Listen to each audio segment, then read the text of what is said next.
At a time for business, and Sandra Fenu is here. Hello, Sandra. Hello, Israel. Seriously, we didn't plan this, right? We didn't. You're twinning. And just to say shout out to all the people in the northern part of Ghana watching us. Oh, yeah. This is to celebrate them. My special shout out goes to the High Court judge who got me this. Yeah, today's for them. All right. All right. Good evening. I am Sandra Esenam Afeno, and I'm here for business. President Akufo-Addo has criticized Nigerian retailers for trying to interpret Ghana's retail laws. He said although Ghanaian businesses have a legitimate claim over the retail market, there's a need for a proper dialogue to resolve the lingering retail feud. The president has therefore cautioned the Ghana Union of Traders Association, GUTA, not to take the law into their own hands. He was interacting with a session of the media at the Flagstaff House as he accounted actually for his stewardship so far. A very delicate and difficult issue. But I think some things are obvious. GUTA are right in their interpretation of the laws of our country. The laws of our country, until they're changed, have banned foreign people, foreigners, from engaging in the retail trade in our country, as well as in activities in our markets. They've reserved those for Ghanaians. So if people who are not Ghanaians, who are known not to be Ghanaians, are involved in it, people are entitled to get agitated about it. What we need to do, this agitation, is to be more rigid in enforcing the law, more strict about the enforcement of the law. And I'm hoping that the measures that have been put in place with the support of GUTA, as they begin to work now, will make it possible and therefore bring down the decibel level. The Nigerians cannot complain about our enforcement of our own laws. They're doing it in their country. So they cannot complain, and there'll be nothing discriminatory about it. If they're Chinese or the Nigerians and everything, all of them should be part and parcel of the same pot in terms of the application of the law. What I think, I'm hoping that we have been able to put some kind of a handle on is people taking the law into their own hands.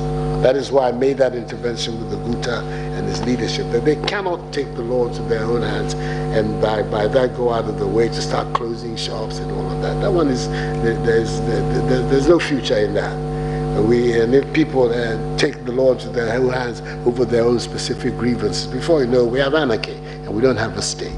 So that one, I'm hoping that they have taken that into account. But at the same time, I think the onus on us, the state, to make sure that our laws are properly applied. I don't think we can escape those. And then we're going to make an effort to make sure that those laws are applied. President Akufo-Addo also advised local businesses to expand their tentacles within the sub-region for economic growth. To be one of the fastest growing in the world. And over these last 3 years has been on an average growth of 7%. So that expansion, that space, that opening up of the space that we're looking for is beginning to take place. We now have a current account balance which is in the black. I mean, which is positive.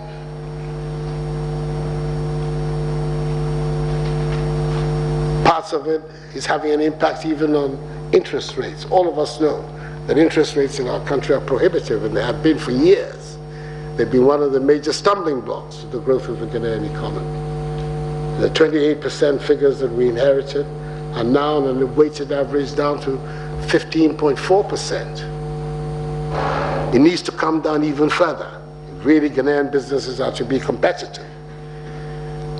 You're dealing with competitors in the region and around the continent and around the world who have access to rates of interest of 3, 4, 5, 6%.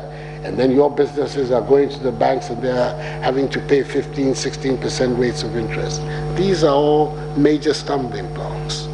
But because the trend is in the right place, because the macro fundamentals are trending in the right way, that expansion of our economy we're beginning to see.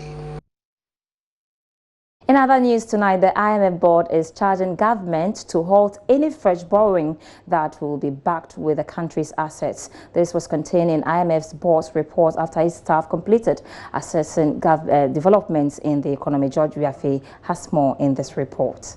The board's concerns were captured in a new statement on the Article 4 consultations carried out by its staff earlier this year. The executive board of the IMF noted that their proposals are aimed at reducing the debt stock, which is hitting threatening levels.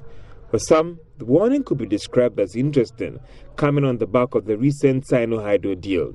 It has also asked government to do more to improve tax collections to ensure that it has the required funds to support its expenditure.